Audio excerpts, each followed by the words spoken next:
Puccinia graminis fungi.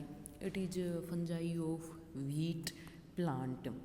First, we discuss about its introduction. It has many species that are obligate parasite. Puccinia graminis is a common on wheat and other grasses like oat, barley, rye, etc.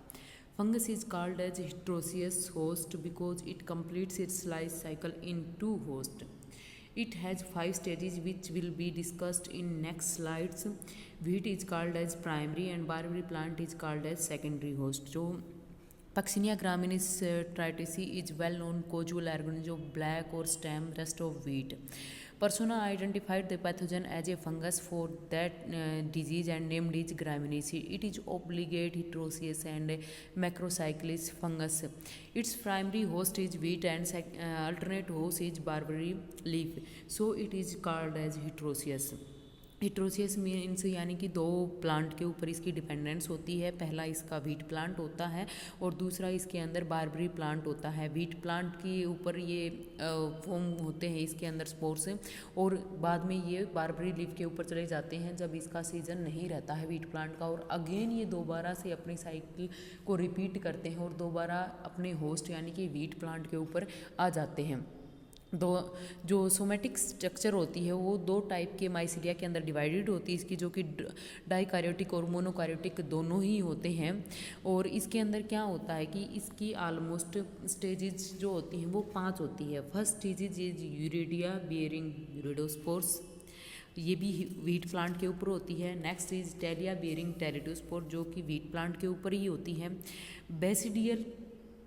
Basidiospores यानी कि प्रोमाइसीलिया bearing basidiospores, ये जो stage होती है इसकी ये यहाँ पर व्हीट प्लांट की डेब्रिस के अंदर होती है और हम कह सकते हैं कि सोइल के अंदर होती है। स्प्रोगोनिया बियरिंग स्पर्मेटिया एंड रिसेप्टिव हाइफी, ये जो 4th स्टेज होती है जिसके अंदर स्पर्मेटिया की फॉर्मेशन होती है ये बारबरी प्लांट की लीफ के ऊपर होती है। एसिया और बियरिंग एसियोस्पोर्स यानी कि जो एसिडियल स्टेज होती है वो भी बारबरी प्लांट के ऊपर होती है। इसका मतलब जो स्टार्ट की 2 यूरिडियल और टेलिडियोस्पोर्स होते हैं वो व्हीट प्लांट के ऊपर होंगे।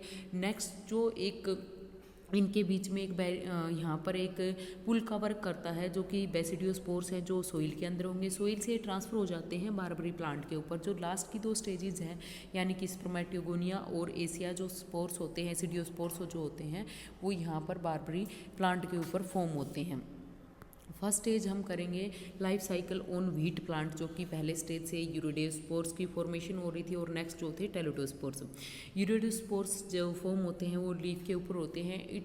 It caused black stem rust and symptoms appear in early March in the form of elongated reddish sori on pustules, these are called as uredosori. इसके अंदर क्या होता है जो यूरिडियोस्टोल्स होती है, यूरिडियल जो स्टेज होती है इसको हम रस्ट स्टेज भी बोलते हैं। और ये स्टार्ट होती है जर्मिनेशन ऑफ बाइन्यूक्लियोइडेड एसिडियोस्पोर्स। एसिडियोस्पोर्स क्या थी जो कि लास्ट स्टेज थी बारबरी प्लांट के ऊपर, यानी कि क्या होती है ये अपने रिपीट में रहती है, अपनी साइकिल कंप्लीट करती है। वहाँ से लास्ट स्टेज जो थी वो फर्स्ट स्टेज के अंदर आकर के अपना कंप्लीशन स्टार्ट करती है, यानी कि वो फर्स्ट स्टेज कहाँ पर थी व्हीट प्लांट के ऊपर। लास्ट स्टेज क्या थी बारबरी प्लांट के ऊपर थी जो कि एसिडियोस्पोर्स थे एसियोस्पोर्स थे वो फॉर्म हो रहे हैं अब यहाँ पर व्हीट प्लांट के ऊपर इन दी फॉर्म ऑफ यूरेडियल स्पोर्स। जो एसियोस्पोर्स थे वो जर्मिनेशन स्टार्ट करते हैं व्हीट प्लांट के ऊपर और एक डाइकैरियोटिक माइसीलियम की फॉर्मेशन करते हैं जो एंटर करता है internal space of the tissues through the stomata. Stomata के थ्रू जो व्हीट प्लांट की लीफ जो होती है उसमें स्टोमेटा प्रेजेंट होते हैं, उसके थ्रू वो वहाँ पर जर्मिनेट हो करके एसियोस्पोर्स एंटर करते हैं through the stomata wheat plant की लीफ के अंदर। वहाँ पर ये स्ट्रक्चर के हम देख सकते हैं कि हमने पहले ही कहा था कि इसके अंदर एक लाइन रिमेंबर कि रेडिश सोराई और पस्टूल्स रेडिश फॉर्मेशन होती है इसके अंदर। डायग्राम के अंदर इजीली देख सकते हैं कि वो रेडिश फॉर्म के अंदर ही यहाँ पर प्रेजेंट है। यूरिडियल स्टेज क्या होती है कि they are one celled binucleated globules and thick walled spores. ये वन सेल्ड होते हैं लेकिन इसके अंदर बाइन्यूक्लिएटेड कंडीशन होती है, यानी कि न्यूक्लियस के अंदर 2 फॉर्म होते हैं यहाँ पर। प्रोड्यूस ऑन दी स्टाल्क पर प्रेजेंट होते हैं। यहाँ से जो माइसीलियम अराइज होता है अपर मोस्ट जा करके वो स्टाल्क की फॉर्मेशन करता है और स्टाल्क सेल्स पे वहाँ पर स्पोर सेल्स प्रेजेंट होती हैं जो कि स्पोर्स की फॉर्मेशन कर देती हैं। By applying pressure on host epidermis they cause breakage and form uredinia, thus the stage is called uredinial stage. यहाँ पर इसने क्लियरली बताया है कि इसको यूरोडियोस्पोर्स क्यों बोला जाता है। यूरेडिनिया, ये जो ब्रेकेज होता है उनका और यूरेडिनिया फॉर्म करते हैं उसकी वजह से इनके अंदर यूरोडियोस्पोर्स होते हैं। जो यूरोडियोस्पोर्स का जर्मिनेशन होता है, यूरोडिस बाइन्यूक्लिएटेड होता है, वोइड होता है, यूनिसेलुलर होता है, स्टार्क स्ट्रक्चर होता है। और ये क्या करता है, with thick wall having 2 layers, outer इसके अंदर एक्जोस्पोरियम होती है और इंटर होती है इंटाइन, और जो आउटर होती है वो थोड़ी ही थिक होती है जबकि जो इंटाइन होती है वो थिन एंड कलरलेस होती है। Reddish brown colour of the spore is due to the presence of oily cell contents, जो ऑयली सेल कंटेंट होते हैं इसके अंदर उसकी वजह से प्रेजेंट होता है। और ईच यूरोडियोस्पोर्स 4 जर्म स्पोर की फॉर्मेशन करता है अराउंड इट्स मिडल फॉर्म। वहाँ से क्या करता है, ये एप्रोसोरियम की फॉर्मेशन करता है, वेसिकल्स टाइप फॉर्मेशन करता है और वहाँ से एक इंजेक्शन पैक की तरह वहाँ से वो अराइज होता है, राइज होकर के वहाँ पर एक न्यू माइसीलियम की फॉर्मेशन कर देता है व्हीट प्लांट के ऊपर ही। और जो नेक्स्ट स्टेज होती है यानी कि जो टेलिडोस्पोर जो होती है उसकी वो जर्मिनेशन या फिर हम कह सकते हैं उसकी फॉर्मेशन के लिए वो स्टेज रिस्पॉन्सिबल होती है।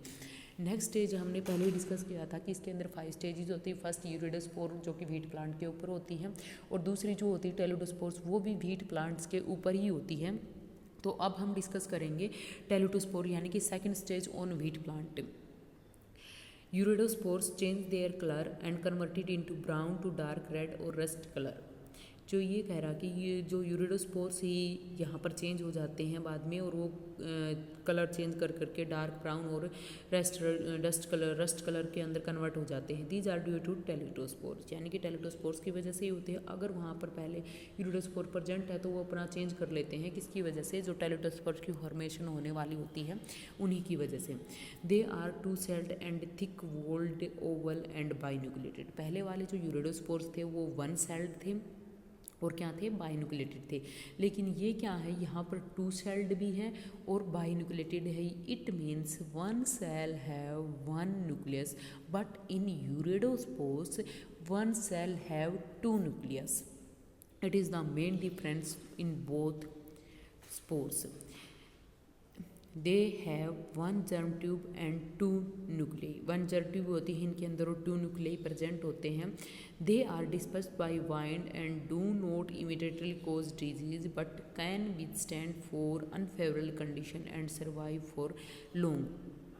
टेलिडोस्पोर्स के अंदर क्या होता है, ओबियसली इसके अंदर क्या होता है कि यूरोडियोस्पोर्स के बाद में ही इसके अंदर फॉर्मेशन होती है।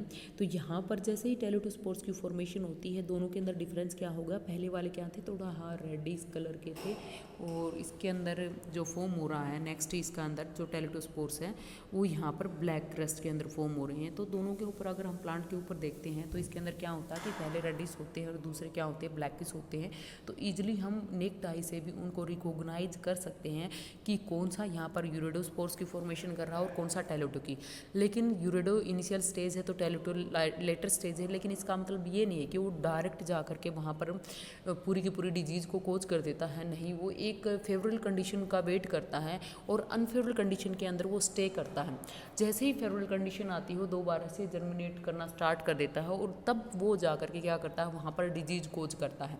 लेकिन अगर वो डिजीज़ कोज करने नहीं पाता है तो वो अनफेवरेबल टाइम के अंदर वहाँ पर कंडीशन के अंदर वो अनफेवरेबल कंडीशन के अंदर भी सर्वाइव करता है। और सर्वाइव करने के बाद नेक्स्ट स्टेज यानी कि वो जब वो व्हीट प्लांट होता है, जब वो उसका मैचुरेशन आती है तो उस टाइम तक वो नहीं कंप्लीट करने पाता है तो वो क्या करता है, वो वाले स्पोर्स मैच्योर होकर के नीचे चले जाते हैं सोइल के अंदर। और सोइल के अंदर जाने के बाद वो क्या करते हैं कि बेसिडियल स्पोर्स की फॉर्मेशन करते हैं जो कि सोइल के अंदर होती है। तो पहले वाले दो स्पोर्स थे वो हम कर चुके हैं कि इसके अंदर दोनों व्हीट प्लांट के ऊपर फॉर्मेशन करते हैं। और नेक्स्ट वाला क्या था, सोइल के अंदर यानी कि basidial stage. Upon germination of teliospores each germ tube form a probasidium और a probasidium. Both nuclei fuse to form a dikaryon and after meiosis produce 4 haploid nucleus. After this the content more into and formation of septum take place. Epibasidium produced lateral sterigomata and each form basidiospores. These are dispersed by wind. जो soils की formation होती है इसके अंदर वो वहाँ पर formation करते हैं। और यहाँ के पे आने के बाद नेक्स्ट इनके अंदर क्या होता है कि हर एक के अंदर जो स्टिग्मा की फॉर्मेशन होती है वहाँ पर हर एक सेल्स के अंदर सेप्टा की फॉर्मेशन होती है। सेप्टा यहाँ पर क्या करता है, एक न्यू स्पोर्स की फॉर्मेशन कर देता है। न्यू स्पोर्स यहाँ से फॉर्म होने के बाद में जाता है नेक्स्ट स्टेज के अंदर। नेक्स्ट स्टेज कहाँ पर होती है, बारबरी लीफ के अंदर। तो बारबरी लीफ के अंदर वहाँ पर 2 स्टेजेज रह जाती हैं। 2 स्टेजेज होने के बाद ही इनकी लाइफ साइकिल कंप्लीट करती हैं। इसलिए बोला गया है कि इसके अंदर हिट्रोसियस कंडीशन होती है, यानी कि 2 तरह के स्पोर्स की फॉर्मेशन होती है। 2 तरह के अल्टरनेट होस्ट इसके अंदर रिक्वायर्ड होते हैं। अगर बारबरी लीफ प्लांट इसके अंदर इंक्लूड नहीं होता है तो वहाँ पर व्हीट प्लांट के बाद जाकर के फिर से फॉर्मेशन नहीं करने पाते हैं और इनकी लाइफ साइकिल कंप्लीट नहीं होने पाती है। नेक्स्ट जो बारबरी लीफ के अंदर जो स्पोर्स हैं वो हम नेक्स्ट के अंदर करेंगे।